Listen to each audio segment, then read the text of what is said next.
Hello everyone, আমরা জানবো trading কি বা ট্রেডিংটা কি সেই সম্পর্কে আমরা আলোচনা করব। ট্রেডিং হচ্ছে কি এমন একটা জিনিস যে আমরা কোনো অ্যাসেট যদি কম দামে বাই করে বেশি দামে সেল করি বা কম দামে বাই করে বেশি দামে সেল করে যে আমাদের প্রফিট হয়, সেটাই হচ্ছে আমাদের কি ট্রেডিং। এখন দেখো, কম দামে কিনবো মনে হচ্ছে কি কোনো একটা অ্যাসেট আছে, সেটার দাম এখন 100 টাকা মার্কেটে চলছে।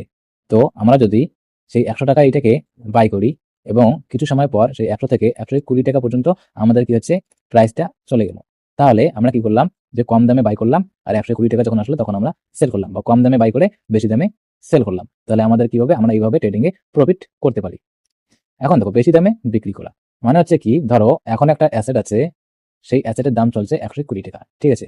তো তোমার ধারণা কি যে কয়েক সময় পর বা কয়েক মিনিট বা ঘন্টা পর সেই 120 টাকা থেকে অ্যাসেটটির দাম 100 টাকায় আসতে পারে। তাই তুমি কি করলে, বেশি দামে আগে তোমার অ্যাসেটটা বিক্রি করে দিলে, ঠিক আছে।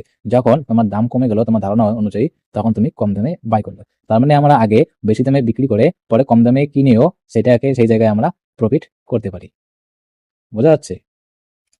এখন দামের পার্থক্য, লাভ বা ক্ষতি। মনে করো তুমি একটা অ্যাসেট 120 টাকায় বাই করলে, সরি 100 টাকায় বাই করলে, এবং কিছু সময় পর সেটাকে তুমি 120 টাকায় সেল করলে, তাহলে তোমার প্রফিট কত হলো? 120 থেকে 100 যদি বাদ দিই, তাহলে আমাদের প্রফিট হলো 20 টাকা।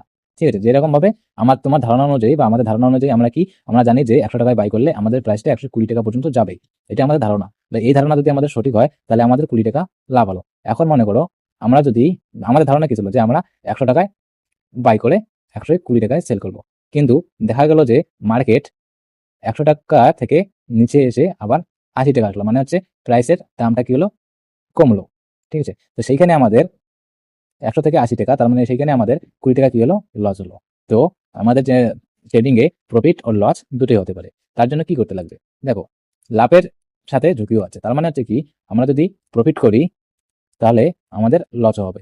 আমাদের যে শুধু প্রফিট হবে সেটা না, আমাদের প্রফিট আর লস দুটোই হবে। তো তার জন্য আমরা স্টপ লস ব্যবহার করবো আর রিস্ক ম্যানেজমেন্ট আমরা শিখবো। ঠিক আছে, স্টপ লস আর রিস্ক ম্যানেজমেন্ট মেনে চলবো। আর আরো যদি শিখতে চাও তাহলে অবশ্যই আমাকে ফলো করুন, লাইভ অ্যান্ড লিকুইডিটি চ্যানেলটিকে সাবস্ক্রাইব করুন, বা ফেসবুকে দেখে থাকলে ফলো করুন। আর যদি তোমরা বড় ভিডিও চাও, তাহলে আমার ডেসক্রিপশনে দেওয়া লিঙ্ক থাকবে, সেই লিঙ্কে গিয়ে ইউটিউবে সেই বড় ভিডিওটা তোমরা একবার দেখতে পারো। So thank you.